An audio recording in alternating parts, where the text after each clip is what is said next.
الحمد لله وحده والصلاة والسلام على من لا نبي بعده. اللهم صل على محمد وعلى آل محمد كما صليت على إبراهيم وعلى آل إبراهيم إنك حميد مجيد. أما بعد فأعوذ بالله من الشيطان الرجيم. بسم الله الرحمن الرحيم. قل هو الله أحد الله الصمد لم يلد ولم يولد ولم يكن له كفوا أحد. وقال عليه الصلاة والسلام من قال لا إله إلا الله دخل الجنة. قيل وما إخلاصها؟ قال أن تحفظه عن محارم الله. وقال عليه الصلاة والسلام صلوا كما رأيتموني أصلي أو كما قال عليه الصلاة والسلام. میرے محترم دوستوں بزرگوں بھائیوں، اللہ جل جلالہ عم نوالہ آپ حضرات کی جمع ہونے کو بے حد قبول فرمائے. اللہ تبارک و تعالی آپ کی پڑھنے کو، آپ کی سیکھنے کو، آپ کی محنت کو بے حد قبول فرمائے اور سارے عالم میں ہدایت کے پھیلنے کا ذریعہ فرمائے. اللہ جل جلالہ عم نوالہ نے تمام تر کامیابی قیامت تک آنے والے لوگوں کی جو رکھی ہے وہ محض اپنے دین کے اندر رکھی ہے. جب دین دنیا میں اور زندگیوں کے اندر آتا ہے کامیابی آتی ہے، اور جب دین زندگیوں سے نکل جاتا ہے ناکامی آتی ہے. جتنے بھی پھیلے ہوئے دنیا کے اندر نقشے ہیں ان سارے نقشوں کے اندر کامیابی نہیں ہے. اصل کامیابی اللہ جل جلالہ عم نوالہ نے انبیاء علیہ السلام کے طریقوں کے اندر رکھی ہے. اصل کامیابی انبیاء علیہ السلام نے جو رکھی ہے وہ حضرت محمد صلی اللہ علیہ وسلم کے طریقے کے اندر رکھی ہے. اس واسطے عقل سے دین نہیں ہے بلکہ حکم سے دین. ہم عقل اپنے دین کے اندر داخل کرتے ہیں. مشکات شریف کی روایت ہے حضرت علی بن ابی طالب رضی اللہ تعالیٰ عنہ نے ارشاد فرمایا ہے اگر دین عقل پر ہوتا، اگر دین اپنی رائے کے اوپر ہوتا تو مسئلے پر بجائے اوپر مسح کرنے کے خفیش پر نیچے کی جانب مسح کیا تھا. مسح خفیش گندا نیچے سے ہو رہا ہے لیکن اس کے اوپر مسح کہاں ہو رہا ہے؟ مسح اوپر کیا جاتا ہے. اس بات سے میرے محترم دوستو ہمیں ساری اپنی عقل ساری دنیا سے ہٹا کر اپنے عقل کو حوالے کرنا ہے رسول اکرم صلی اللہ علیہ وسلم کی نقل کے. ہمیں اپنی ساری عقل دنیا سے ہٹا کر رسول اکرم صلی اللہ علیہ وسلم والے حکم کو اپنی زندگیوں کے اندر لے کر آنا ہے. حضرت جی مولانا یوسف صاحب رحمۃ اللہ علیہ فرمایا کرتے تھے جہاں سے عقول انسانی جا کر ختم ہو جاتی ہے، جہاں انسانی عقل جا کر ختم ہو جاتی ہے وہاں سے انبیاء علیہ السلام کے معجزے شروع ہوتے ہیں. اب کوئی عقل تصور نہیں کر سکتی کہ تخت ہوا میں اڑے، کوئی عقل تصور نہیں کر سکتی مچھلی کے پیٹ میں آدمی رہے اور تیرتا رہے، کوئی عقل تصور نہیں کر سکتی آگ کے اندر آدمی بیٹھا ہوا ہو اور وہ اطمینان کے ساتھ بیٹھا رہے، کوئی عقل تصور نہیں کر سکتی سمندر کے اوپر گھوڑے دوڑ رہے ہوں اور ان کے کھر بھی گیلے نہ ہو، ان کے پیر بھی گیلے نہ ہو. کوئی عقل تصور نہیں کر سکتی آنکھ کے اندر کنکر ہو اور وہ کنکر کلمہ پڑھنا شروع کر دے. کوئی عقل تصور نہیں کر سکتی درخت کو اشارہ کیا جائے اور درخت چلنا شروع کر دے. یہ عقل تصور نہیں کر سکتی. اس واسطے جہاں عقول انسانی جا کر ختم ہو جاتی ہے، جہاں عقول انسانی جا کر ختم ہو جاتی ہے وہاں سے انبیاء علیہ السلام کے معجزے شروع ہوتے ہیں. ہماری عقل یہ کہتی ہے کہ سارا نظام کائنات سے چل رہا ہے. یہ نظام کائنات سے نہیں چل رہا بلکہ سارا نظام اللہ کے حکم سے چل رہا ہے، اللہ کے حکم سے چل رہا ہے.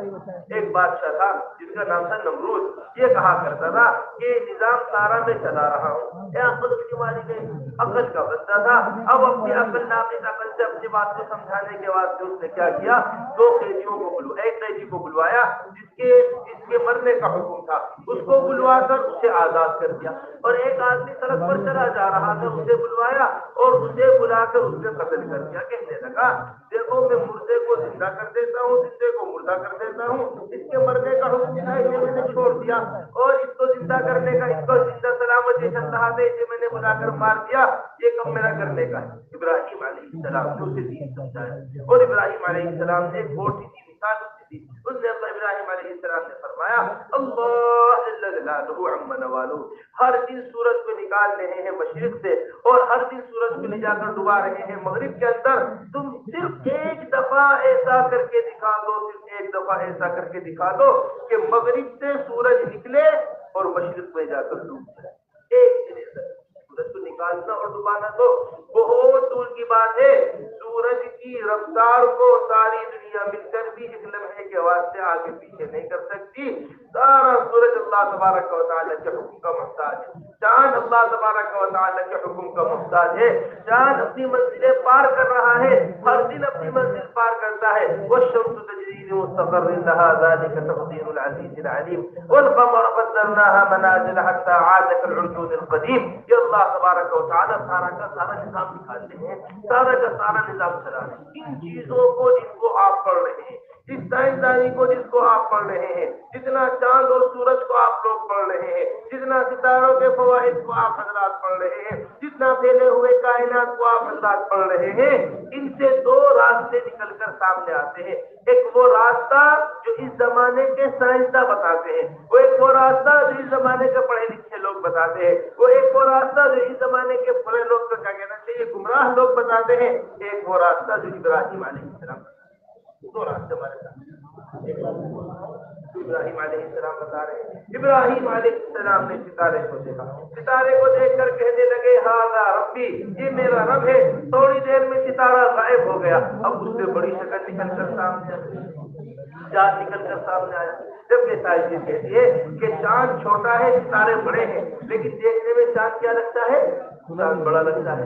تھوڑی دیر میں چاند سامنے آیا, چاند کو دیکھ کر کہنے لگے ہاذا ربی ہاذا اکبر, یہ میرا رب ہے, یہ اس سے بڑا ہے, یہ میرا رب ہے. تھوڑی دیر میں چاند غائب ہو گیا. چاند سے بڑی چیز نکل کر سورج سامنے آ گیا. چاند سے بڑی چیز کیا ہے, روشنی لگانے لگی, سورج نکل کر سامنے آیا. توڑ کے کہنے لگے یہ سب سے بڑا ہے, یہ میرا رب ہے. تھوڑی دیر میں سورج بھی ڈوب گیا. پھر فرمانے لگے انی وجہت وجہی للذی فطر السماوات والارض حنیفا وما انا من المشرکین. میں نے تمام تر شکلوں سے رخ پھیر کر ایک اللہ کی طرف رخ کر دیا. میں نے تمام تر شکلوں سے رخ پھیر کر کس کی طرف رخ کر لیا ہے, ایک اللہ کی طرف رخ کر لیا.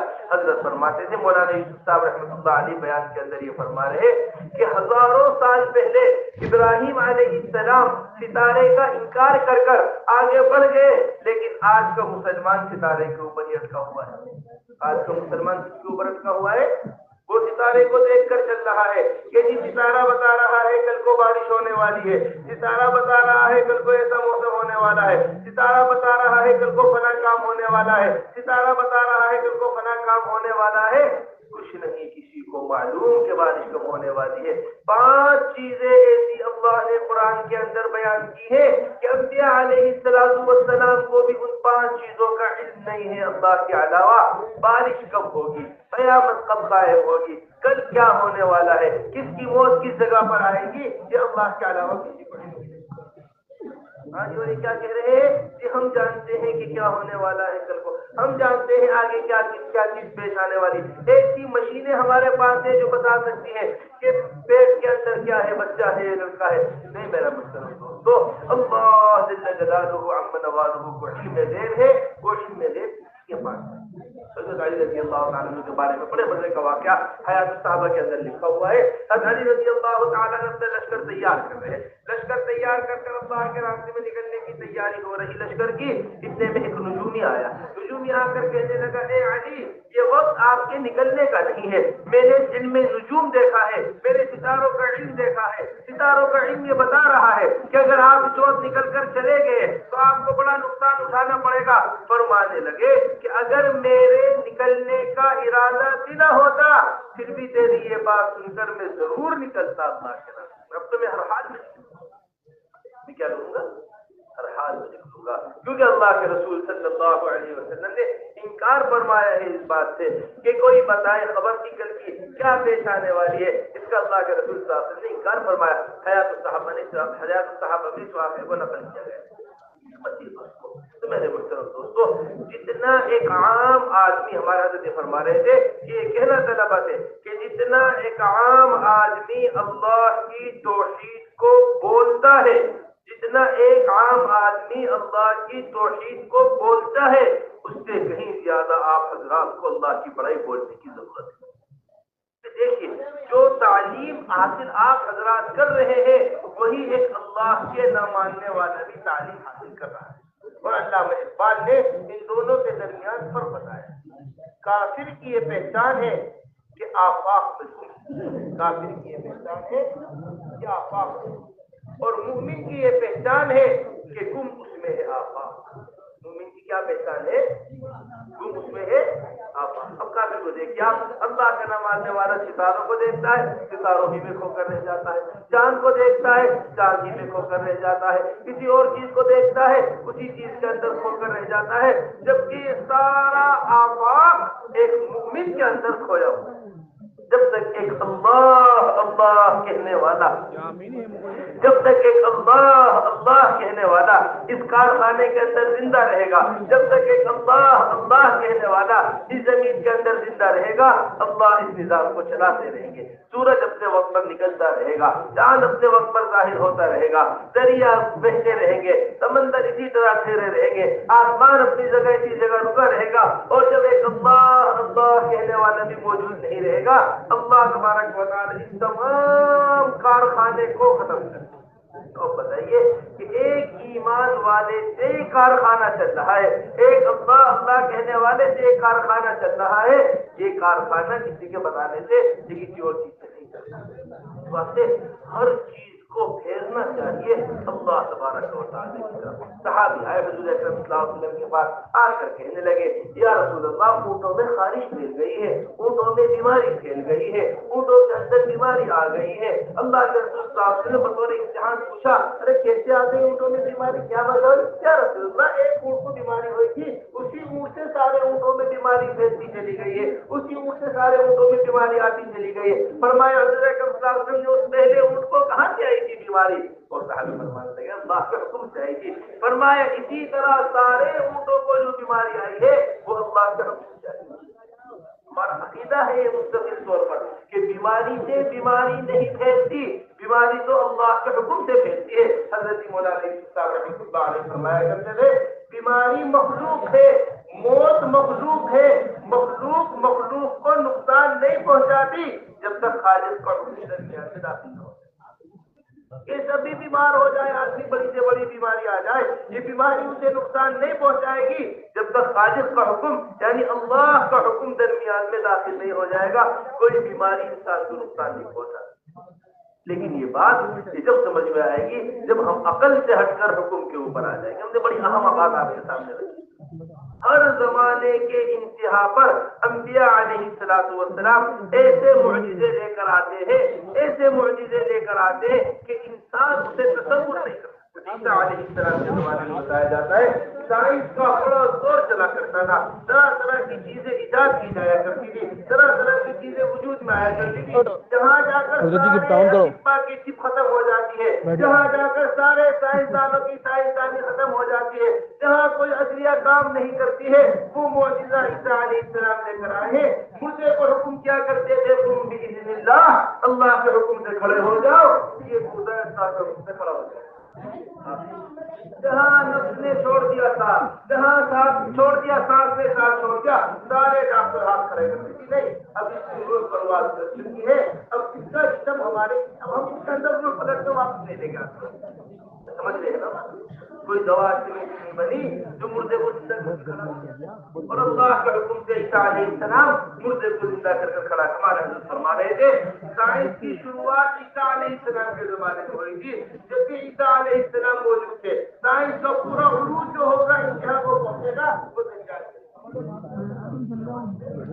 دجال کے زمانے میں وہاں بھی اللہ تبارک و تعالیٰ عیسیٰ علیہ السلام اللہ کو بھیجیں گے، ایسا نظام لے کر آئے گا دجال کہ ایک اشارہ کرے گا کھیت کھل جائے گا، ایک اشارہ کرے گا کھیت کٹ جائے گا، ایک اشارہ کرے گا کھیت چلنا شروع کر دے گا، اس کے ساتھ اس کی جنت ہوگی، اس کے ساتھ اس کی دوزخ ہوگی، گیہوں کا کہیں نام و نشان نہیں ہوگا، گیہوں کے پہاڑوں کو ساتھ لے کر چل رہا ہوگا، دیکھنے والے اسے دیکھ رہے ہوں گے، لیکن حدیث شریف کے اندر آتا ہے جو بھی اسے ایمان کی نگاہ سے دیکھے گا اس کے ماتھے پر کافر لکھا ہوا پڑھ لے۔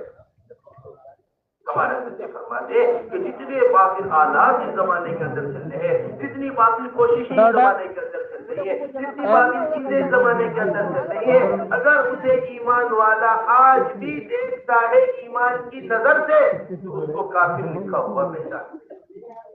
اس بات میں میرے محترم دوستو، جو خدمات آپ حضرات انجام دے رہے ہیں، چاہے وہ ڈاکٹری کی خدمت ہو، چاہے وہ انجینئرنگ کی خدمت ہو، چاہے وہ کسی بھی شعبے کی خدمت ہو، یہ ساری کی ساری چیزیں پیسے کمانے کے شعبے نہیں تھے، یہ ہمیشہ سے انسانیت کی خدمت کے شعبے، انسانیت کے خدمت کے شعبے۔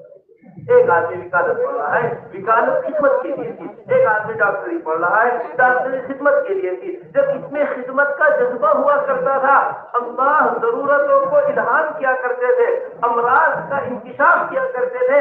اب جب خدمت کی جگہ سے پیسہ کمانے کا جذبہ بن گیا ہے، بیماری کا پتہ نہیں چلتا، خرچے بڑھتے چلے جا رہے ہیں، مرض بڑھتے چلے جا رہے ہیں، مرض کے عورتیں چلے جا رہے ہیں، مرض بڑھتے۔ اب سوچیے، اللہ تبارک و تعالیٰ صرف ایک مکھی شہد کی مکھی شہد بناتی ہے، شہد کی مکھی، اور اللہ تبارک و تعالیٰ اسے الہام کرتے ہیں، وہ اوحیٰ ربک الی النحل، تیرا رب جو ہے وہ مکھی کی طرف الہام کرتا ہے، مکھی کو بتاتا ہے کس پھل سے رس چوسنا ہے، کس پھل سے رس نہیں چوسنا، کس پھل سے جانا ہے، کس پھل پر نہیں جانا ہے، کس پھول سے رس لینا ہے، کس پھول سے رس نہیں لینا ہے، یہ وہاں سے رس کو جمع کرتی ہے، رس کو جمع کر کر اٹھا کر لے کر آتی ہے، لا کر اپنے چھتے کے اندر اس کو بھرتی ہے۔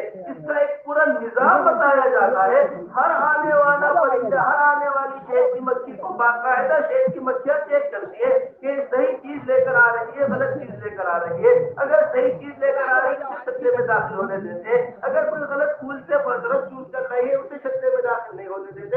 آپ دیکھیں گے چھتے کے نیچے بہت سی مچھلی مری پڑی ہوتی ہے، وہ ہوتی ہے جو غلط پھول لے کر آتی ہے۔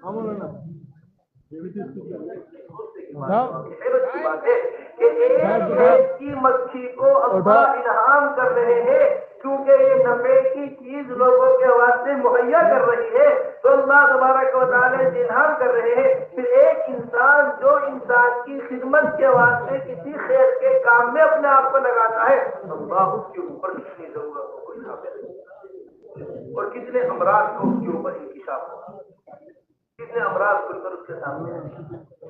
واسطے یہ ڈاکٹری کا پڑھنا یہ پیسہ کمانے کا ذریعہ نہیں ہے، یہ ڈاکٹری کا پڑھنا یہ انسانیت کی خدمت ہونے کی وجہ سے ہے، یہ انسانیت کی خدمت کا جذبہ ہونے کی وجہ سے۔ وکالت کا پڑھنا اس واسطے نہیں ہے کہ ہم مظلوم سے پیسہ کمائیں، ہم مظلوم سے پیسہ کمائیں۔ ہمارے حضرت فرماتے ہیں اگر وکالت اس واسطے پڑھ رہا ہے کہ مظلوم کو مزید دبایا جائے گا، ظالم کی مدد کی جائے گی، تو یہ بالکل ظالمی کی طرح ہے۔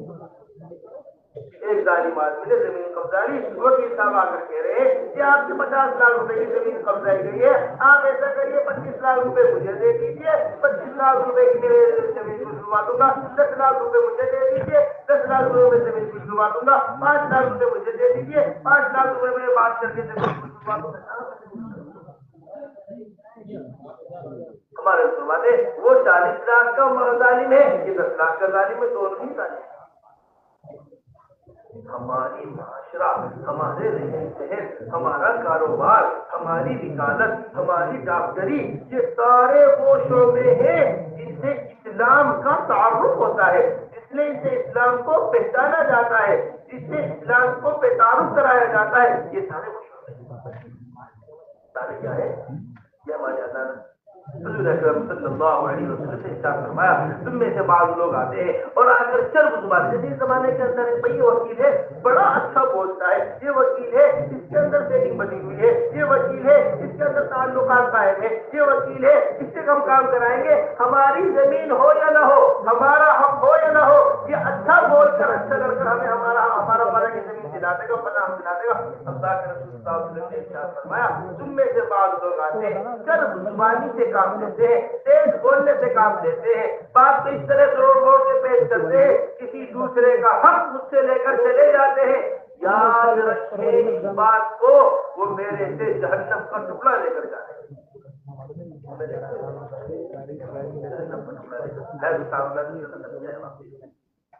ایسی عدالتیں ہوا کرتی تھی، ایسا اسلام کا تعلق عدالتوں سے ہوا کرتا تھا، ایسے معاملات ہوا کرتے تھے، اسلام کا تعلق ان معاملات سے ہوا کرتا تھا۔ کل کو آپ میں سے کوئی جج بنے گا، کل کو آپ میں سے کوئی وکیل بنے گا، حضرات صحابہ رضی اللہ مجمعین کی زندگی وہ اسوہ حسنہ جس میں اللہ تبارک و تعالی نے کامیابی رکھی ہے وہ ہمارے سامنے ہو رہا ہے۔ علی رضی اللہ تعالیٰ عنہ ایک مرتبہ ایک زنا تھی جنگی لباس ہوتا ہے پہننے، وہ گر گئے علی رضی اللہ تعالیٰ عنہ۔ ایک یہودی نے زنا اٹھا، یہودی کون ہے؟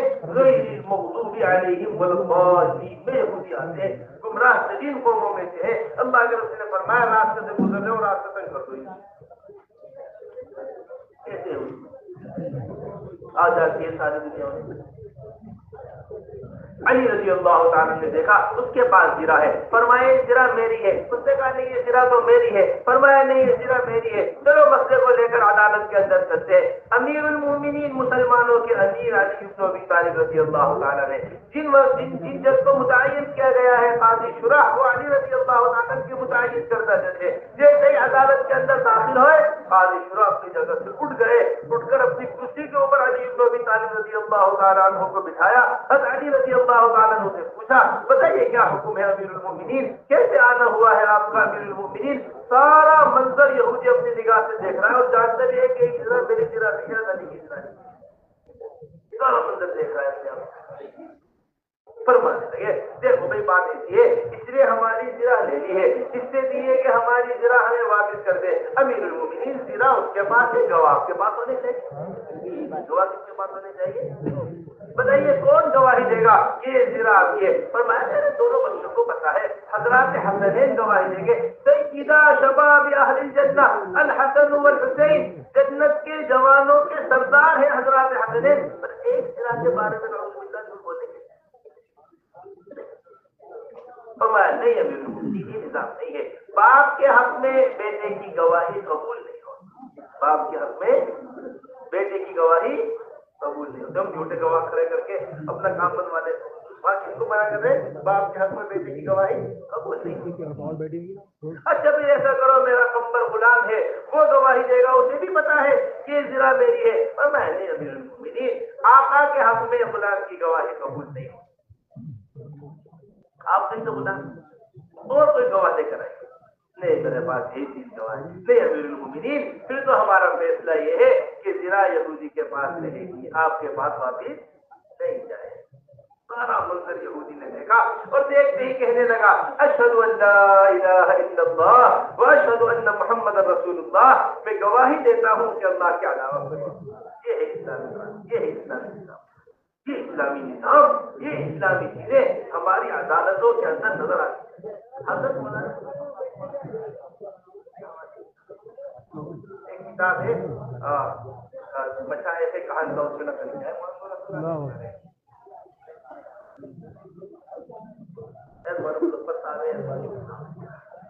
زمین کا مسئلہ ہے، ایک مسلمان کہتے یہ زمین ہماری ہے، انگریز کہتے یہ زمین ہماری ہے، جھگڑا بڑھتا چلا گیا، انگریز کی حکومت جھگڑا بڑھتے بڑھتے پہنچ گیا ان کے پاس۔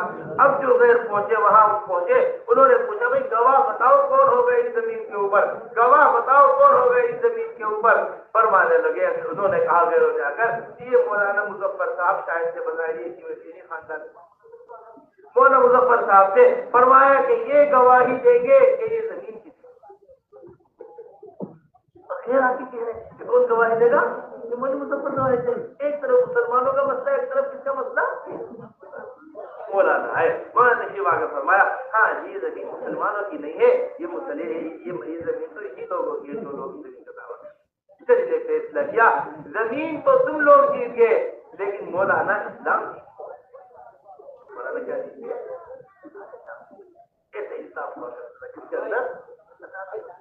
ایسے انصاف تھا حضرات صحابہ رضی اللہ، ایسی تجربات تھا کرتے بڑے مزے کا واقعہ نہیں پڑھ رہے ہیں، صحابہ کے اندر لکھا ہوا ہے حضرت بلال رضی اللہ تعالیٰ کا ایک جگہ رشتہ دیا بلال رضی اللہ تعالیٰ کے بھائی نے، اب رشتہ دے ہو گیا، بات سے ہو گئی، وہ لوگ آئے آ کر بلال رضی اللہ تعالیٰ کے پاس آ کر کہنے لگے کتنا اچھا ہوا ہے رشتہ ہو گیا، کتنا عمدہ بات ہو، یہ بات سے ہو گئی ہے، کتنا اچھا آدمی ہے، کیسا ہے آپ کے بھائی؟ کہنے لگے دیکھو بھائی صاف بات یہ ہے میرا بھائی یہی برا ہے، اس کے اندر یہ کمی ہے، یہ کمی ہے، یہ کمی ہے، ساری باتیں کس کو بتا دی؟ لڑکی والوں کو بتا دی، حیات تازہ نسل کرنے والے، یہ کمی ہے، یہ کمی ہے، یہ کمی ہے، وہ ساری بات سن کر لڑکی والے کہنے لگے کہ جی سب کچھ اپنی جگہ، ہم تو اسی سے شادی کریں گے کیونکہ یہ آپ تو بھائی، اس واسطے یہ باتیں ہمارے اندر ہونی چاہیے۔ سب سے پہلی چیز انصاف ہمارے اندر پیدا ہو، لوگوں کی مدد کرنے کا جذبہ ہمارے اندر پیدا ہو۔ پھر نمبر دوسری بات، جتنا بھی باطل دنیا کے اندر پھیلا ہوا ہے، جتنے بھی نقشے دنیا کے اندر پھیلے ہوئے ہیں، ان کا یقین ہمارے دلوں کے اندر نہ آئے، بلکہ ان کا یقین دلوں سے نکل کر ہر چیز کو اللہ کے حکم سے جوڑنے کا جذبہ ہمارے اندر پیدا ہو، ہر چیز کو اپنے اعمال سے جوڑنے کا جذبہ ہمارے اندر پیدا ہو۔ کبھی بھی سائنسدان کو یہ نہیں بتائے کہ زلزلہ کیوں آتا ہے، کبھی بھی سائنسدان کو یہ نہیں بتائے کہ قحط کیوں پڑتا ہے، کبھی بھی سائنسدان کو یہ نہیں بتائے کہ یہ امراض دنیا میں کیا آ رہے ہیں، یہ بتائیں گے آپ کو جو دین بتائے۔ زلزلے اس واسطے آتے ہیں جب اللہ کا حکم زمین پر ٹوٹتا ہے، زمین کب کب آ جاتی ہے، اس واسطے زلزلے زمین کے اوپر آتے ہیں۔ جب اللہ ناراض ہو جاتے ہیں، سورج کی روشنی کھینچ لیتے ہیں، اس واسطے سورج کے اندر سورج چاند گرہن ہوتا ہے، سورج گرہن ہوتا ہے، یہ اللہ کی ناراضگی کا سبب ہے، اس واسطے ہوتا ہے۔ جب زمین کے اوپر زنا ہوتا ہے، زلزلے آتے ہیں، جب زمین کے اوپر ظلم ہوتا ہے، قحط آتا ہے، جب ظلم زمین کے اوپر زیادتی ہوتی ہے تو آتا ہے۔ ایک گناہ کا اثر یہاں تک پہنچتا ہے کہ ایک پرندہ جو سب سے دور انسانی و آبادی سے رہتا ہے، سرخاب جسے کہتے ہیں، وہ پرندہ تک انسان کے گناہ کرنے سے متاثر ہو جاتا ہے۔ جنازے گزر رہا ہے، جنازے کو دیکھ کر فرمانے لگے یہ تو اس کو راحت ہو گئی ہے، یہ لوگوں کو اس سے راحت ہو گئی ہے۔ حضرات صحابہ رضی اللہ اجمعین حیران ہو گئے، فرمانے لگے یا رسول اللہ کیا فرمایا آپ نے، ہم سمجھ نہیں پائے، تو اس کو راحت ہو گئی ہے، اس سے راحت ہو گئی، اس کا کیا مطلب ہے؟ فرمایا اگر یہ نیک بخت آدمی تھا تو دنیا کی تکالیف سے اس سے راحت ہو۔ الموت تحفۃ المؤمن، موت جو ہوتی ہے وہ ایمان والے کے لیے کیا ہوتی ہے؟ تحفہ ہوتی ہے۔ اور اگر یہ بدبخت تھا تو اس کی نافرمانیوں سے، اس کی پریشانیاں، اس کی نافرمانیوں سے زمین والوں کو راحت ہو گئی ہے اور زمین کو راحت ہو گئی ہے۔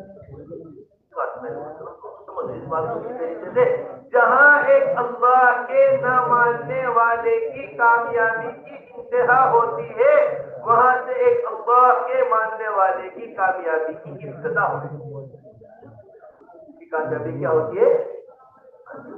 ساری دنیا کا مال جمع کیا، ساری دنیا کا خزانہ جمع کیا، ساری دنیا کی چیزیں جمع کی، لیکن جب قبر میں جا رہا ہے من مات فقد قامت قیامتہ، کہ جیسے ہی آنکھیں بند ہوئی ہے، جیسے ہی آنکھ بند ہوئی ہے، اب اس کے اوپر قیامت قائم ہو گئی ہے، اب اس کو کوئی چیز کام نہیں دے گی۔ اور جہاں ایمان والے کی آنکھ بند ہوتی ہے، اللہ تبارک و تعالی اس دنیا سے 10 گنا بڑی جنت ایمان والے کے واسطے نہیں جاتی۔ ہم چھوٹی چھوٹی چیزوں کے اندر خرچ کر رہے ہیں، ہم چھوٹی چھوٹی چیزوں کو بڑا سمجھ کر رہے ہیں۔ تو یہ بڑی عجیب و غریب بات ہے۔ حضور اکرم صلی اللہ علیہ وسلم کے اعمال کے اندر اللہ جل جلالہ نے وہ کامیابی رکھی ہے۔ حضور اکرم صلی اللہ علیہ وسلم کے اعمال کے اندر، حضور اکرم صلی اللہ علیہ وسلم کے اعمال کے اندر اللہ جل جلالہ نے طاقت رکھی ہے کہ ساری دنیا کی طاقت سے مل کر اس کا مقابلہ آج کا سائنس خوش ہو رہا ہے کہ ہم چاند کے اوپر پہنچ گئے، ہم نے چاند کے اوپر راکٹ اتار دیا ہے، ہم فلاں ستارے کے اندر جانے کی کوشش کر رہے ہیں۔ خدا جانے پہنچے ہیں یا نہیں پہنچے، اللہ بہتر جانتا ہے۔ آج کا سائنس وہ چاند پر پہنچنے سے خوش ہو رہا ہے، اور اللہ جل جلالہ عما نوالہ نے وہ طاقت حضور اکرم صلی اللہ علیہ وسلم کی انگلی کے اشارے کے اندر رکھی ہے کہ دنیا سے کھڑے کھڑے ایک اشارہ چاند کی طرف کیا، اللہ نے چاند کے 2 ٹکڑے۔ اب بتائیے کون طاقتور ہے؟ حضرت فرمایا کرتے تھے کہ میرا یہ جی چاہتا ہے ایک چھوٹی سی بستی ایسی تیار ہو جس میں حضور اکرم صلی اللہ علیہ وسلم والے اعمال ہو، جس میں حضور اکرم صلی اللہ علیہ وسلم والی نماز ہو، جس میں حضور اکرم صلی اللہ علیہ وسلم والے اخلاق ہو، جس میں حضور اکرم صلی اللہ علیہ وسلم والے دین ہو، جس میں حضور اکرم صلی اللہ علیہ وسلم والی زندگی ہو۔ میں ساری دنیا کے سائنسدانوں سے، میں ساری دنیا میں ایٹمی ہتھیار بنانے والوں سے، میں ساری دنیا کے طاقتور ممالک سے یہ بات کہوں کہ تم سب کے سب اپنی طاقت حضور اکرم صلی اللہ علیہ وسلم کی طاقت ہے کہ حضور اکرم صلی اللہ علیہ وسلم والے اعمال کی زیادہ طاقت. اللہ قرآن میں بیان فرما رہے ہیں ان اوہن البیوت لبیت العنکبوت لو کانوا یعلمون. یہ گھر مکڑی کا جالے سے بھی کمزور طاقت ہے. جس طرح مکڑی کا جالا بے حیثیت ہوتا ہے, ساری دنیا کی طاقتیں اللہ کے دین کے سامنے ایک ہی ہیں. حضرت فرمایا کرتے تھے کہ جب گھر کی صفائی نہیں ہوتی, جب گھر کی صفائی نہیں ہوتی تو مکڑی جالا لگا لیتی. آپ دیکھیے گھر بند کر کے چلے جائیے کوئی چیز کے واسطے, اب مکڑی جگہ جگہ جالے لگا لیتی. پھر گھر کی صفائی شروع ہوتی ہے, کپڑا مارا جاتا ہے, جالا صاف ہو جاتا ہے, جھاڑو ماری جاتی ہے, جالا صاف ہو جاتا ہے, ہلکے سے ہوا ماری جاتی ہے, جالا صاف ہو جاتا ہے. فرماتے ہیں جب صفائی ختم ہو جاتی ہے مکڑی جالے لگا لیتی. اسی طرح جب انبیاء علیہ السلام کی محنت ختم ہو جاتی ہے باقی زمین کے اوپر آ جانے لگا لیتی. محنت ختم ہوئی تھی, نمرود نے جالا لگا لیا. ابراہیم علیہ السلام نے محنت شروع کی, نمرود کا جالا ختم ہو گیا. محنت ختم ہوئی تھی, فرعون نے جالا لگا لیا. موسیٰ علیہ السلام نے آ کر محنت شروع کی, فرعون کا جالا ختم ہو گیا. محنت ختم ہوئی تھی, عیسیٰ علیہ السلام کے زمانے تک عالم میں جالا لگ گیا. عیسیٰ علیہ السلام نے محنت شروع کی, سارے جالے صاف ہو گئے. محنت ختم ہوئی تھی, قیصر و کسریٰ نے جالا لگا لیا. محنت شروع ہوئی, اللہ تبارک و تعالی نے مکڑی کے جالے کی طرح ساری باتوں کو ختم کر رکھا. لیکن اس کے لیے شرط کیا ہے؟ انبیاء علیہ السلام انبیاء علیہ السلام والی زندگی, یہ مسلمانوں کے ترقی کا ذریعہ ہے. یہ جو کچھ بھی ہم حاصل کر رہے ہیں, جس لائن کو بھی ہم حاصل کر رہے ہیں, یہ مسلمانوں کی ترقی کا ذریعہ ہے. مٹایا قیصر و کسریٰ کے استبداد کو کس نے, مٹایا قیصر و کسریٰ کے استبداد کو کس نے. وہ کیا تھا؟ زور حیدر, فقر بوذر, صدق سلمانی. یہ چیزیں تھیں جنہوں نے قیصر و کسریٰ کے. اب ہم یہ سمجھے کہ جو ان کے پاس ہے وہی ہمارے پاس ہو, ہم کامیاب ہو جائیں گے. حضرت فرمایا کرتے تھے مال و دولت سے نہ مسلمان کبھی کامیاب ہوا ہے نہ قیامت تک کبھی کامیاب ہوگا.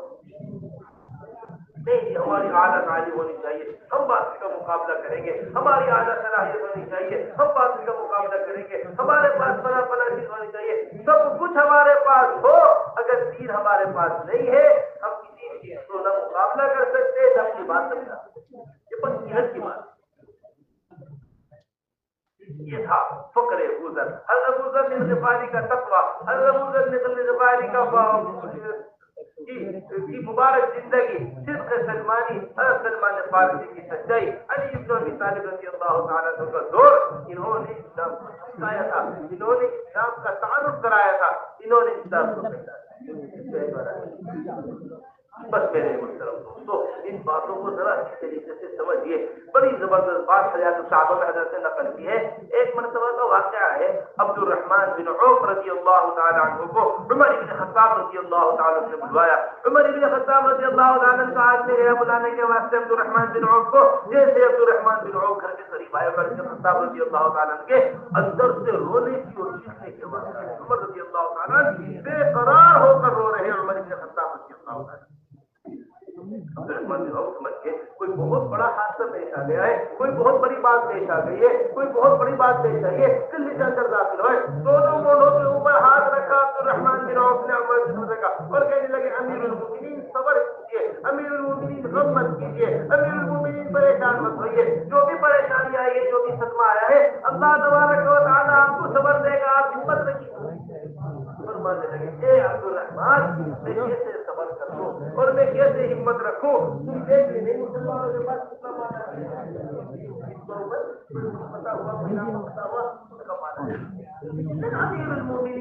یہ بھی کوئی بات ہے رونے کی, یہ بھی کوئی بات ہے غم کرنے کی, یہ بھی کوئی بات ہے افسوس کرنے کی. آپ ایسا کیجیے, اس سارے مال کو تقسیم کروائیے مسلمانوں کے درمیان, اس سارے مال کو بیت المال کے اندر جمع کروائیے. مسلمانوں کے اوپر حالات آئیں گے, پریشانی آئے گی, ضرورت آئے گی مسلمانوں کی, بھائی ہم بیت المال سے نکال کر مال کو تقسیم کریں گے, مال دیں گے.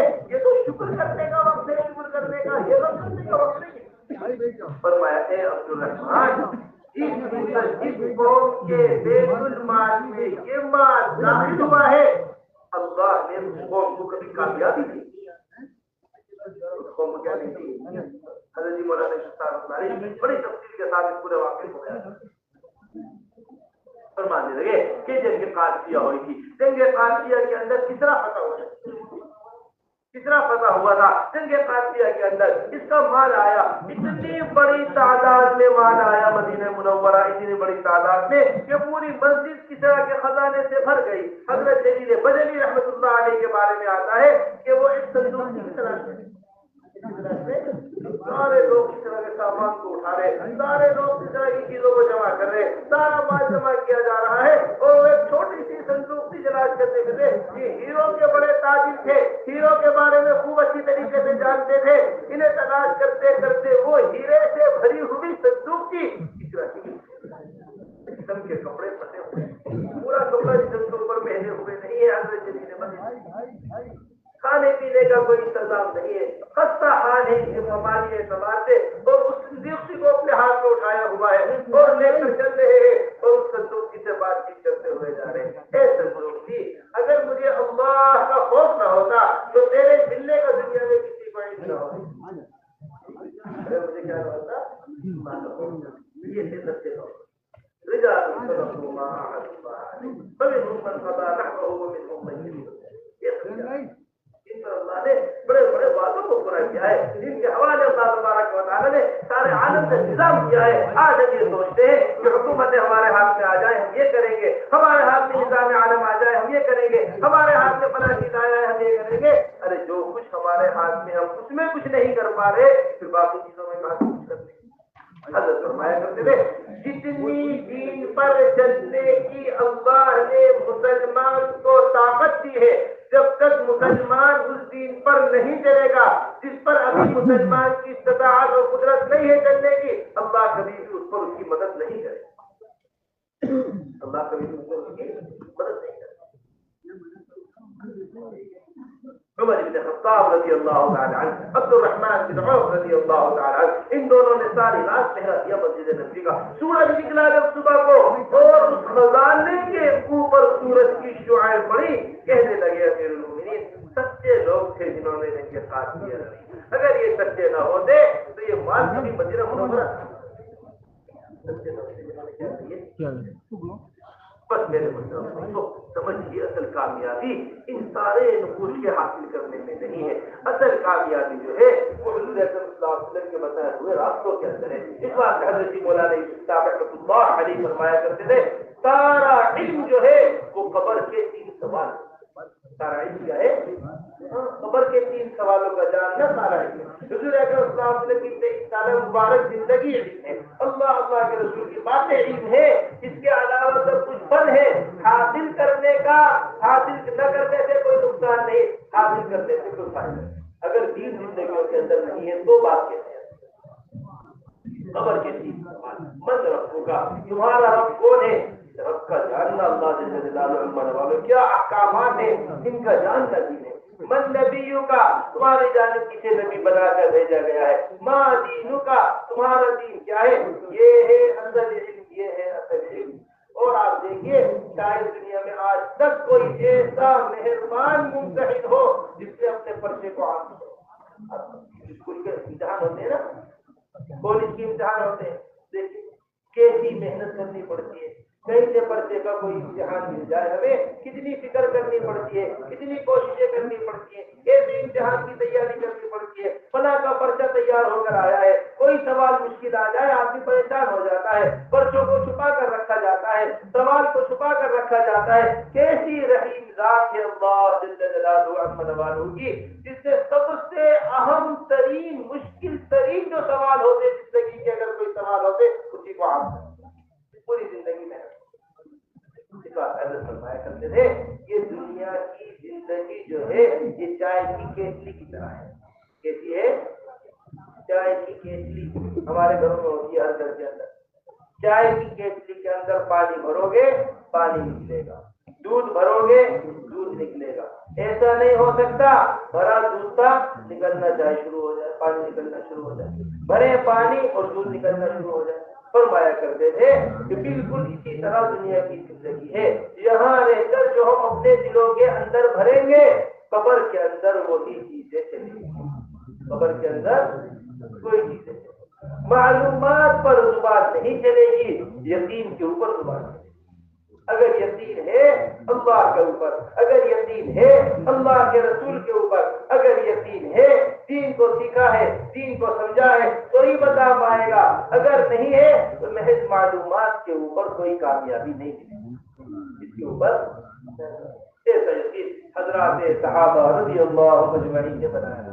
عمر بن خطاب رضی اللہ تعالی عنہ حضور اکرم صلی اللہ علیہ وسلم کے پاس جبرائیل آئے، آ کر کہنے لگے یا رسول اللہ آپ جانتے ہیں یہ عمر بن خطاب رضی اللہ تعالی عنہ ہے جن کا قبر میں سوال ہوگا پوچھا جائے گا من ربو کا، یہ کہیں گے اچھی طرح جانتا ہوں اپنے رب کو، تم بتاؤ تمہارا رب کون ہے، ان سے پوچھا جائے گا ماں دینوں کا، یہ میں اچھی طرح جانتا ہوں اپنے دین کو، تم بتاؤ تمہارا دین کیا ہے، ان سے پوچھا جائے گا من نبیوں کا، یہ کہیں گے میں 4 قدم چل کر آیا ہوں ابھی قبر کے اندر، تم آسمانوں سے اتر کر آ رہے ہو، تم بتاؤ تمہارا دین کیا ہے، تمہارے جانب کس کو نبی بنا کر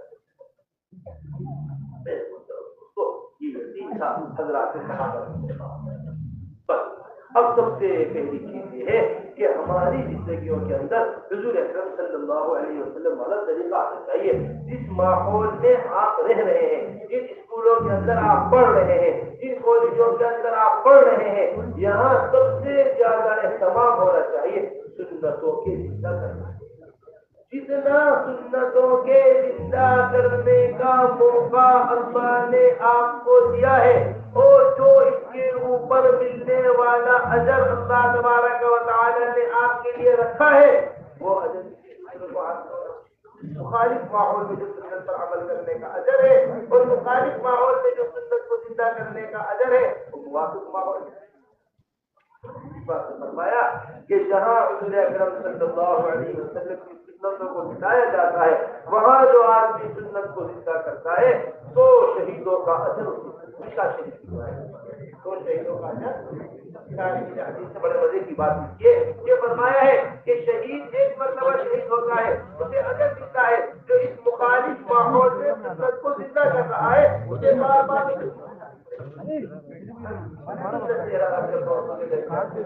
کوئی دوست اللہ نہ کرے، کوئی دیر سنت کا مذاق اڑاتا ہے، کوئی دوست اب ان کے اجر بھی رہا ہے، سنت کی بات کہتے ہوئے سنت طریقے کو استعمال کر رہا ہے اپنے کھانے کے اندر، اپنے پینے کے اندر، اب جو بھی اس کو برا کہتا ہے اس کو مذاق اڑاتا ہے کہ ہر مرتبہ ہو جائے ہر مرتبہ اس لیے میں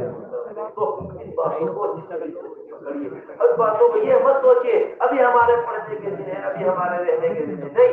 احمد کی روایت ہے حضور اکرم ایک نبی کو اللہ تبارک و تعالی نے وحی کی کہ اپنے قوم سے کہہ دیجیے جو میرے دشمنوں جیسا لباس پہنیں گے، جو میرے دشمنوں جیسی سواریاں استعمال کریں گے، جو میرے دشمنوں جیسے کھانے کھائیں گے، جو میرے دشمنوں جیسے پانی پیئیں گے، وہ جو میرے دشمنوں جیسی چیزیں پینے کی پیئیں گے وہ میرے دشمنوں کی طرح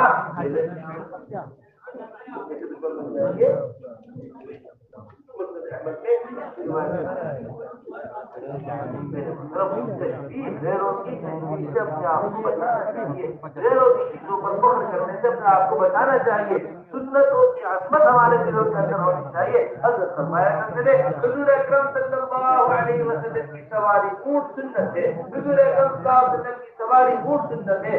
جو آدمی اونٹ پر بیٹھنے سے زیادہ فخر محسوس کرتا ہے گاڑی میں بیٹھنے پر، اونٹ پر بیٹھنے سے زیادہ فخر محسوس کرتا ہے جہاز میں بیٹھنے پر، اونٹ پر سے زیادہ محسوس کرتا ہے فخر محسوس کرتا ہے کسی ہیلی کاپٹر میں بیٹھنے پر،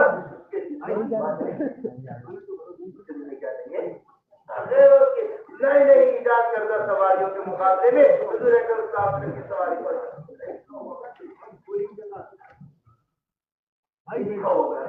کوئی جانے کا ہے نہیں۔ یہ مسلمان کا تعلق، مسلمان کا جو پہچان ہے وہ اس کے بارے میں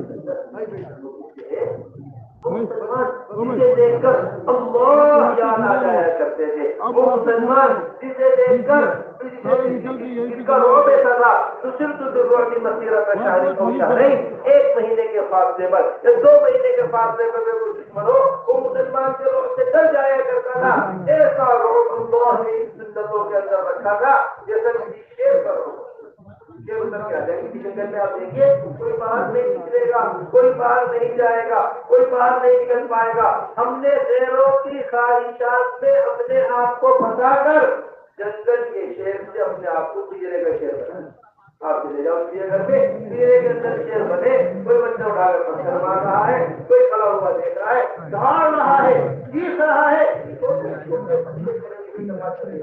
جانتے ہیں ایک شیر سے ادھر نہیں آتا, ایک شیر 2 منٹ سے جنگل سے نکل کر باہر آ جائے, 2 منٹ کے بعد سے پجرے سے نکل کر باہر آ جائے تو بچے پہلوان بھی کوئی کھڑا نہیں ہو سکتا. ہم نے اپنے آپ کو اس خواہشات میں لگا کر جنگل کے شیر سے جنگل کا شیر بس میرے تو اس کی سب سے زیادہ اہتمام کیا کرو, اس کا سب سے زیادہ کوشش کیا کرو کہ چاہے کچھ بھی حال ہو جائے, چاہے کچھ بھی پریشانی ہمارے اوپر آ جائے, چاہے کوئی بھی بات ہمارے ساتھ پیش آ جائے, ہمیں ہر کسی حضور اکرم صلی اللہ علیہ وسلم کے طریقے کو چھوڑنا نہیں ہے. حضرت شیخ نے فضائل اعمال کے اندر یہ لکھا ہے کہ داڑھی کا کاٹنا, زنا کرنا اور چوری کرنے سے بڑا اس کا کاٹنا.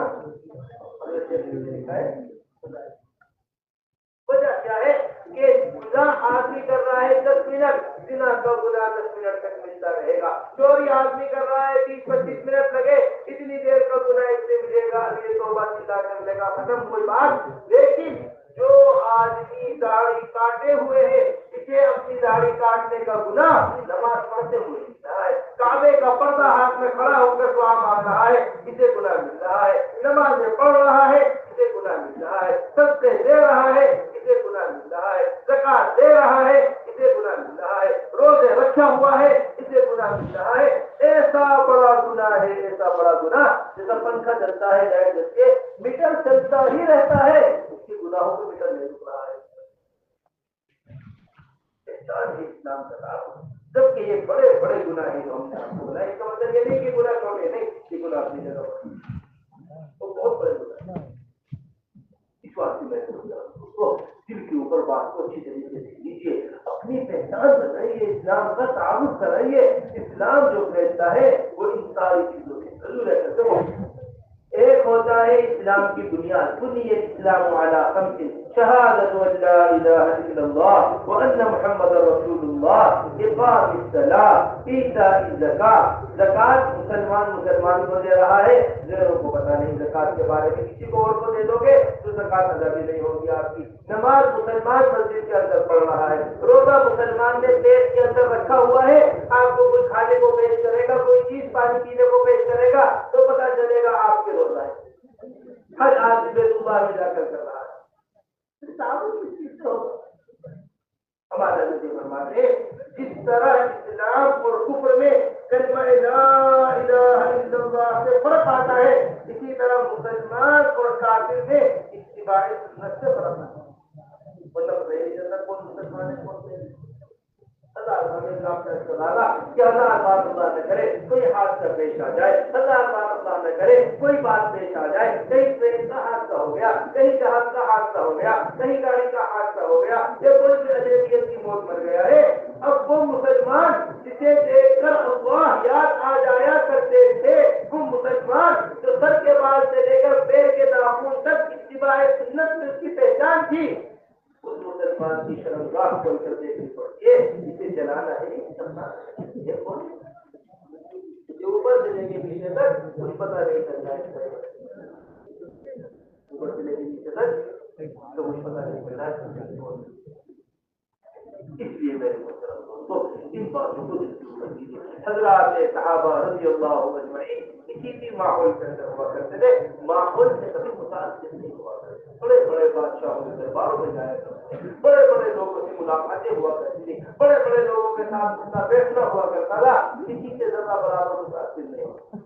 ربیع بن عامر رضی اللہ تعالیٰ رستم کے دربار میں گئے, عمر بن خطاب رضی اللہ تعالیٰ ملک شام فتح کرنے جا رہے, عثمان غنی رضی اللہ تعالیٰ صلح حدیبیہ کے اندر مکے والوں سے بات کرنے جا رہے, حضرت عثمان رضی اللہ تعالیٰ خدا کے ساتھ دیکھ کر کھانا کھا رہے ہیں, اور جس جگہ پر ہے اپنے طریقے پر ہے, طریقے کی کوئی تبدیلی نہیں. آپ سے لقمہ گر گیا, برابر والا نے کہا کہ گرا ہوا لقمہ کہاں اٹھا کر کھاؤ گے؟ فوراً فرمانے لگے اَأَتْرُكُ سُنَّةَ حَبِيبِي لِهَٰؤُلَاءِ الْحُمَقَاءِ، کیا میں ان احمقوں کی وجہ سے حضور اکرم صلی اللہ علیہ وسلم کے طریقے کو چھوڑ دوں؟ ایسا نہیں ہوگا. جیسا دیش ویسا دیش، یہ زیروں کا نعرہ ہے، یہ مسلمانوں کی پہچان ہے. آپ جائیں گے دوستوں میں دوستوں والا لباس، مسجد میں مسجد والا لباس، فلاں جگہ پر ہے وہاں والا لباس، فلاں جگہ. اگر مجبوری کے اندر کی وجہ سے اس لباس کو وقتی طور پر پہننا پڑ بھی رہا ہے تو حضرت شیخ نے بڑے مزے کی بات فضائل اعمال کریں یہ فرمایا کہ اس طرح افسوس اور غم ہو حضور اکرم صلی اللہ علیہ وسلم کی سنت کو تھوڑی دیر کے واسطے چھوڑنے کا، ایسا غم اور افسوس دل کے اندر ہو جیسے کسی شوگر کے مریض کے سامنے کوئی میٹھا آ جائے اسے چھوڑنے کا غم ہوتا ہے. شوگر کا مریض ہے، سامنے گرم گرم رسگلہ آ گیا، سامنے گرم گرم گلاب جامن آ گئی، اب بیچارہ دیکھ رہا ہے، ہوٹوں پر زبان پھیر رہا ہے، افسوس کر رہا ہے کہ نہیں شوگر بڑھ جائے گی اور نہیں کھا کبھی اس چیز کی چھوڑنے ہو اس چیز کا کہ میرا کھانا حضور اکرم صلی اللہ علیہ وسلم جیسا نہیں رہا، میرا لباس حضور اکرم صلی اللہ علیہ وسلم جیسا نہیں ہے، مجھے اس کا افسوس ہے. ایسی کراہیت اغیار کی لباس اور ایسی کراہیت اغیار کے چہروں سے بس میرے تو پھر نمبر تیسری چیز یہ ہے کہ ہمارے اندر حضور اکرم صلی اللہ علیہ وسلم والی عبادات جتنی ہمارے عبادات حضور اکرم صلی اللہ علیہ وسلم کے مطابق ہوگی اتنی ہی ہماری ترقیاں ہوں گی. نماز کا بڑا اہتمام آپ حضرات کیا کریں. ان الصلاۃ تنہی عن الفحشاء والمنکر، نماز برے کاموں سے انسان کو روک دیتی ہے، نماز بری باتوں سے انسان کو روک دیتی ہے، نماز بری چیزوں سے انسان کو روک دیتی ہے. سب سے بڑا اور حفاظت رکھنے والا قلعہ جو ہے وہ نماز ہے. الصلاۃ عمود الدین، نماز دین کا ستون ہے. من اقامها فقد اقام الدین، جس نے نماز کو قائم کیا اس نے پورے دین کو قائم کر لیا. یہ حضور اکرم صلی اللہ علیہ وسلم والی نماز ہے. ہماری نماز کیسی بنے؟ ہمارے حضرت حضرت مولانا عبید اللہ صاحب بلیاوی رحمۃ اللہ علیہ اس بات کو فرمایا کرتے جو قول ہے الصلاۃ معراج المؤمن. حضور اکرم صلی اللہ علیہ وسلم کو معراج میں تین چیزیں، کتنی چیزیں ملی؟ تین چیزیں. سب سے پہلی چیز معراج میں جو ملی ہے وہ اللہ جل جلالہ عما نوالہ کا قرب ملا ہے. نمبر دوسری چیز جو معراج کے اندر ملی ہے وہ اللہ جل جلالہ عما نوالہ سے بات چیت کرنے کا موقع ملا. فَكَانَ قَابَ قَوْسَيْنِ أَوْ أَدْنَىٰ، اتنے قریب ہو گئے اللہ جل جلالہ عما نوالہ، اتنے قریب ہو گئے جتنے کمان کے دو حصے ہوتے ہیں اس سے بھی زیادہ قریب اللہ اور اللہ کے رسول صلی اللہ علیہ وسلم ہو. ایسا قرب کہاں ملا ہے؟ یہ فرمایا کہ جب بندہ نماز پڑھتا ہے تو اللہ کے اتنے قریب ہو جاتا ہے، اتنے قریب کہ رحمان کے دونوں قدموں کے درمیان سجدہ کرتا ہے. ہمیں اندازہ نہیں ہے ایک سجدے کے اندر کیا کچھ ملتا ہے. اگر ہمیں اندازہ ہو جائے ایک سجدے کے اندر کیا کیا چیزیں ملتی ہے کبھی سجدے سے سر اٹھانے کو نہیں ملا کر دکھا رہے تھے. جس طرح پت جھڑ کا موسم ہمارے یہاں آتا ہے، درختوں سے پتے گرتے چلے جاتے ہیں، سارے درخت صاف ہو جاتے ہیں، اسی طرح جب ایک آدمی نماز پڑھتا ہے سارے گناہ اس طرح جھڑتے سجدے میں جاتا ہے ایسے گناہ کرتے ہیں. پھر نمبر دوسری چیز فاوحى الى عبده ما اوحى، اللہ تبارک و تعالی سے بات چیت کا موقع ملا ہے، اللہ تبارک و تعالی سے بات چیت ہوئی ہے، اللہ تبارک و تعالی سے کلام ہوا ہے. اور جب مصلی نماز پڑھتا ہے تو نماز میں خدا سے سرگوشی کرتا ہے. المصلی ینادی ربہ، مصلی ینادی ربہ. پھر نمبر تیسری اور بنیادی چیز یہ ہے کہ عبداللہ بن عباس رضی اللہ عنہما فرماتے ہیں کہ حضور اکرم صلی اللہ علیہ وسلم نے اپنے آنکھوں سے اللہ جل جلالہ عما نوالہ کی زیارت کی. بہت بڑی موسیٰ علیہ السلام کہہ رہے تھے ارنی انظر الیک قال لن ترانی ولكن انظر الى الجبل فإن استقر مكانه فسوف ترانی. فلما تجلى ربه للجبل جعله دكا وخر موسى صعقا فلما افاق قال سبحانك. اے لاکھ کوہ طور کی طرف اگر یہ بات پہاڑ پاس رہا میں کسی تجربی اللہ نے ڈالی ریزہ ریزہ ہو کر ختم ہو گیا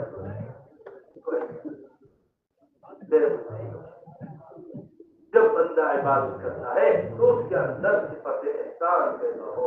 نماز کے اندر وہ کیا ہے؟ ان تعبد اللہ کانک تراہ فان لم تکن تراہ فانه یراک. کیسی عبادت اللہ تبارک و تعالی کی کرو گویا تم اللہ جل جلالہ عما نوالہ کو اپنی نگاہوں سے دیکھ رہے ہو. اگر یہ نہیں ہے تو کم سے کم یہ ہو کہ اللہ میں ہمارے حضرت مولانا سلمان صاحب رحمۃ اللہ علیہ اس حدیث کی تشریح میں فرمانے لگے کہ یہ اللہ تبارک و تعالی کا دیکھنا یہ صفت استغراق ایسے گم ہو جائے اللہ کی ذات عالی میں کہ پتہ ہی نہ ہو کہ آدمی کہاں ہے. اور انت عبد اللہ علم پہ کچھ سوال نہ ہو یار مزدور کو جب دیکھتا ہے مالک جو کام کر رہا ہے تو بھی اسے صحیح کام کرنا ہوتا ہے کہ میرا آنکھوں سے بس میرے دوستوں اہتمام کر دیا کرو نمازوں کا اہتمام. ہمارا سبق چل رہا ہے یا ہماری کوئی کلاس چل رہی ہے یا ہماری کوئی دوستوں کی مجلس چل رہی ہے یا ہمارا جو بھی حال ہے بس اس بات کی کوشش ہو کہ نماز کبھی بھی اپنے وقت سے آگے پیچھے نہ ہو. نماز کبھی اپنے وقت ایسا اہتمام کس کا ہونا چاہیے. اسلام اور کفر کے درمیان بنیادی چیز نماز ہے. بنیادی چیز عمر ابن خطاب رضی اللہ تعالیٰ ان کو جب حملہ ہوا ان کا سب میں بے ہوش ہو گئے. عمر ابن خطاب رضی اللہ تعالیٰ کو ساری کوشش کی گئی ہوش میں لانے کی, ہوش میں نہیں آئے. ایک سامنے آ کر کہا امیر المومنین نماز کا وقت ہو گیا ہے. فوراً ہوش میں آ کر فرمایا کہ جو آدمی نماز نہ پڑھے اس کا اسلام میں کوئی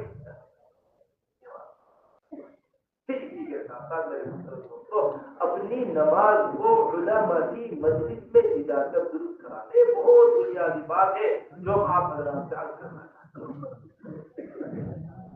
ہمیں اپنے آپ کو علماء کے پاس لے کر جانا, اپنی نماز کو, اپنی تمام تر عبادات کو, اپنے تمام تر معاملات کو, اپنے تمام تر ذہن کو, اپنی تمام تر ضرورتوں کو مستقل طور پر پوچھ کے درست کرنا یہ بڑی بنیادی چیز ہے. ورنہ اس زمانے کے اندر اللہ ہمیں معاف فرمائے انسانی زندگی اور جانوروں کی زندگی میں کوئی فرق نہیں. انسانی زندگی اور جانوروں کی زندگی میں کیا لینا؟ آپ دیکھیں کسی انسان کے یہاں بچہ پیدا ہوتا ہے اور کسی جانور کے یہاں بچہ پیدا ہو رہا ہے. جس طرح ایک جانور کے بچے کے ساتھ سلوک کیا جاتا ہے اس طرح انسان کے بچے کے ساتھ سلوک کیا جاتا ہے. بھینس کا بچہ پیدا ہوا, اب کوئی نہیں بیٹھ کے سوچتا ہے بھینس کے بچے کے بارے میں اس کی آخرت کا کیا ہوگا, مرنے کے بعد دوبارہ زندہ ہوگا یا نہیں ہوگا, جنت میں جائے گا یا دوزخ میں جائے گا. اس طرح ایک بھینس کے بچے کے بارے میں فکر نہیں کی جا رہی تھی. نہیں, یہ اگر گائے بڑے اگر بڑے ہو کر بنا ہے, اگر یہ مذکر ہے تو اس کو اوپر وزن ڈالا جائے گا. اگر یہ مؤنث بھینس تیار ہوئی ہے اس سے دودھ نکالا جائے گا. گدھے کا بچہ پیدا ہوا ہے تو گدھے کے اوپر گوشت ڈالا جائے گا. اس طرح ایک جانوروں کے بچے کے ساتھ اس زمانے میں معاملہ کیا جاتا ہے اسی طرح انسانی بچوں کے ساتھ معاملہ. میرا بچہ بڑا ہو کے بڑا ڈگری حاصل کرے گا, میرا بچہ بڑا ہو کے بڑا عہدہ حاصل کرے گا, میرا بچہ بڑا ہو کے یہ بنے گا یہ کما کر مجھے دے گا. اس طرح جانوروں سے کمائی کی فکر ہے اسی طرح اولادوں سے کمائی کی فکر ہے. اس طرح جانوروں کی آخرت کی کوئی فکر نہیں ہے, اسی طرح اپنے گھر میں آنے والی اولادوں کی کل مولود یولد علی الفطرہ, ہر بچہ اپنی فطرت پر پیدا ہوتا ہے. فابواہ یہودانہ او ینصرانہ او یمجسانہ, پھر اس کے والدین ہوتے ہیں جو اسے یہودی بناتے ہیں, جو اسے نصرانی بناتے ہیں, جو اسے مجوسی بناتے ہیں. ہم نہیں جانتے ہم کیا بن رہے ہیں, ہمیں کیا بتایا جاتا ہے. سارا دن ہم یہودی ماحول میں رہے اور ہمارے گھر میں کوئی چیز کا ماحول نہ ہو, ہمارا مسجد سے کوئی تعلق نہ ہو, ہمارا کسی ایسے سے کوئی تعلق نہ ہو. سارا دن ہم مجوسیوں کے ماحول میں رہے, سارے دن ہم نصارہ کی تعلیم حاصل کریں, نصارہ کے ماحول میں رہے اور کسی سے کوئی تعلق نہ ہو. اب آپ کی ایمانداری سے بتائیے کیا مطلب تیار ہوگا. سب کو ضرورت ہوتی ہے اسی طرح یہ روح کی غذا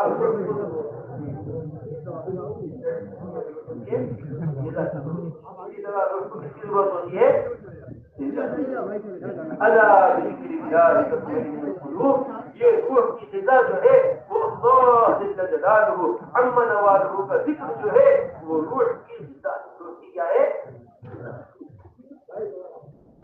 آپ حضرات اہل کر لیجیے اس بات کا کہ تھوڑا سا وقت اپنا فارغ کر کے روزانہ آ کر اہتمام کے ساتھ علم کے حلقوں میں موٹی موٹے اپنے عقائد کی باتیں آتی ہیں. شرمائیے مت کبھی بھی پوچھنے کے اندر کبھی نہ شرمائیے. یا رسول اللہ نگاہیں کمزور ہو گئی ہے, یا رسول اللہ ہڈیاں بوسیدہ ہو گئی ہے, بات پوری طریقے سے میں یاد نہیں ہے, دماغ کمزور ہو گیا ہے. اب تو آپ مجھے بتا دیجیے کہ مجھے جنت سے نکال کر دوزخ سے نکال کر جنت میں داخل کروا دے, جو مجھے دوزخ سے بچا دے جنت میں داخل کرا دے. آپ کتنی بار مجھے بتا دیں حلال کیا ہے, حرام کیا ہے, کیا ہم کر رہے ہیں, کیا ہمیں کرنا ہے. ایسا وقت جس طرح بیماری میں پھنسے ہوئے آدمی کو ڈاکٹر کی ضرورت ہوتی ہے, ایک مقدمے میں پھنسے ہوئے آدمی کو وکیل کی ضرورت ہوتی ہے, ایک آدمی اپنا گھر بنا رہا ہے انجینئر کی ضرورت ہوتی ہے. زیادہ ضرورت ہمیں ماحول سے اللہ نہ کرے مرض بگڑ گیا, زیادہ سے زیادہ موت آئے گی. اللہ نہ کرے مقدمہ ہار گیا, زیادہ سے زیادہ زمین ہاتھ میں چلی جائے گی. لیکن اگر 1000 بار اللہ نہ کرے دین کی زندگی میں نہیں آیا, خسر الدنیا والآخرہ ذلک هو الخسران. بڑا ہم وہ کیا کیا ہے, آلات اور مشینوں کو داخل کر کے ہمیں علماء کی صحبت سے محروم سب سے بڑا نقصان ہے, سب سے بڑا نقصان. ورنہ صحبت کی وہ برکت ہے اور ساتھ رہنے کی وہ برکت ہے. ساری دنیا سب سے افضل تعبیر ہوئے سے کرنی ہے کہ سعید سے مسیب ہے. ساری دنیا ہوئے سے کرنی جیسی ہو جائے, ساری دنیا سعید سے مسیب جیسی ہو جائے, پھر بھی کسی ادنا سے ادنا صحابی کا مقابلہ نہیں کرتا. یہ صحبت کا اثر ہے جس نے ایمان کی حالت میں مرتبہ حضور اکرم صلی اللہ علیہ وسلم کے ساتھ وقت دیکھ کیا. اور آج وارثین انبیاء سے ہمیں کیا ضرورت ہے مولوی صاحب کے پاس جا کر پوچھنے کی, یہ موبائل رکھا ہوا ہے اس کے اندر کس طرح پوچھ لو, کیا ضرورت ہے علماء کی صحبت سے جا کے مسجد میں بیٹھنے کی. یہ ہمارے پاس کھانا رکھا ہوا ہے, اسے لے کر دیکھو پوچھ کر رہا ہے. محترم دوستو, معلومات حاصل ہو جائے گی, تربیت نہیں ہو پائے. تربیت تو اپنے وقت کو پالش کر کے روزانہ کا ماحول بنائیے. چھوٹی چھوٹی چیزیں پوچھیے, جی میں جا رہا ہوں کپڑا سلوانے کے واسطے, آج مولانا سے پوچھ کے جاؤں گا حضور اکرم صلی اللہ علیہ وسلم کپڑا کیسا پہنا کرتے تھے. آج میں جا رہا ہوں بہن کی شادی کرانے کے واسطے, اب مولوی صاحب سے پوچھ کے بتاؤں گا حضور اکرم صلی اللہ علیہ وسلم کی بیٹی کی شادی کیسے کی, حضور اکرم صلی اللہ علیہ وسلم نے خود شادیاں کیسے کی. میں جا رہا ہوں آج گھر کا سودا خریدنے کے واسطے, آج گھر والوں کو پھروں میں جو روزانہ کے معمولات کی ضرورت ہے. موٹی موٹی باتیں کی ہمیں معلوم ہو, اس کے لیے ہم اپنا فارغ وقت روزانہ مسجدوں کے اندر اپنا فارغ وقت کہاں دے. خاص طور سے اتوار کی جس سے ہماری چھٹی ہوتی ہے, کوشش کیا کریں کہ زیادہ سے زیادہ وقت اتوار کا ہماری مسجدوں کے اندر ہوئے. گشت کر کے ملاقاتیں کر کے اپنے دوستوں کو اتوار کی دن مسجد کے اندر لے کر آ رہے, گشت کر کے ملاقاتیں کر کے اپنے ساتھیوں کو لے کر آ رہے. اتوار کی دن چھٹیوں کا ہے, یہ درمیان میں جہاں بھی چھٹی کا دن آ رہا ہے, بڑا اہتمام کیا کریں اللہ کے راستے میں نکلنے کا اہتمام کیا کریں. دو چار علاقے کی ذمہ داروں کو تشکیل کر لی, اپنے طلبا دوستوں کی تشکیل کریے. دیکھیے میرے محترم دوست, حدیث شریف کے اندر آتا ہے ایمان والا اس وقت تک کامل ایمان والا نہیں, انسان اس وقت تک کامل ایمان والا نہیں ہوتا جب تک جو اپنے لیے پسند کیا ہے وہ اپنے بھائی کے لیے پسند کرے. ہم اپنے لیے اجتماع میں آنا پسند کر رہے, ہم خالی اوقات کو مسجد میں جانا پسند کر رہے, خالی اوقات کے لیے ہم اللہ کے راستے میں نکلنا پسند کر رہے. اگر ہم اپنے ساتھی اسکول میں رہنے والے اپنے دوستوں کی یہ چیز پسند نہیں کر پا رہے, اس لیے اس بات کی پوری کوشش کریں ایسا نظم قائم ہو جائے ہمارا کہ جو بھی ہماری چھٹی کے ایام ہے, جو بھی ہمارے چھٹی کے دن ہے, جو بھی ہماری فراغت کے ایام ہے, اس میں ہم پہلے سے محنت کر کر, پہلے سے کوششیں کر کر جماعتوں میں اللہ کے راستے میں نکلے. جب تک ہم اپنے ماحول سے نہیں نکلیں گے اس ماحول کا اثر ہمیں پتہ نہیں چلے گا. کوئی چھوٹا سا واقعہ سنو. ایک گوشت بیچنے والے, ایک عطار ہوتے ہیں عطر بنانے والے, بنانے والے کی بیٹی کی شادی گوشت والوں کی ہو، اختار کی شادی کبھی نہیں ہو. عطر بنایا کس نے؟ گھر کے اندر عطر کا کام تھا. سارے چیز عطر پک رہا ہے، خشک رکھا ہے، عنبر رکھا ہے، بنا رکھا ہے، بنا رکھا ہے، یہ چیز بن رہی ہے، یہ بن رہی ہے. ایک پورے گھر کے اندر ایک کارخانہ اس کا ہے، عطر بنانے کا کارخانہ. سارا دن گھر مہکتا رہتا، سارا دن گھر کے اندر خوشبو، سارے دن گھر کے اندر ماحول اس کا عطر کا. اس کی شادی کہاں ہو گئی؟ اب وہاں گئے، وہاں جانور کا کام شروع ہو رہا ہے. صبح سے لے کے شام تک جانور ذبح ہو رہے، کہیں کھالیں پڑی ہوئی ہے، کہیں خون پڑا ہوا ہے، کہیں جانور کا پوٹا اور گندگی پڑی ہوئی ہے. سارے گھر کے اندر بدبو بھی نئی نویلی دلہن آئی، ہر وقت ناک کے اوپر کپڑا رکھے ہوئے. بدبو برداشت ہو، بدبو برداشت ہو. اب کوئی چیز گزرے تو اپنی ساس اماں کے پاس آئی، بڑی خوشی خوشی. اماں جب میں نے کیا مبارک قدم تمہارے گھر کے اندر پڑے ہیں، تمہارے گھر کی تو ساری بدبوئی ختم ہو. تمہارے گھر کی ایک ہفتہ ہو گیا تمہارے گھر کی ساری بدبو ختم ہو. بیٹی گھر کی بدبو ختم نہیں ہوئی، تیرا احساس ختم ہو. تیرا کیا ختم ہو گیا؟ احساس ختم ہو گیا.